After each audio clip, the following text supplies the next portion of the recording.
Mr. Bombastic, Bomba Fanta. How about a joke? Knock knock. Dad? What? No. Guess who I found hiding in my apartment today? Oh no.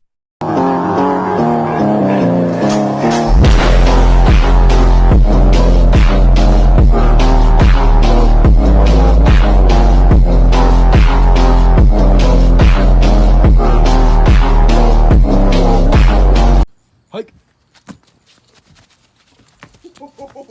That's where I thought you got your ankle. Oh my god.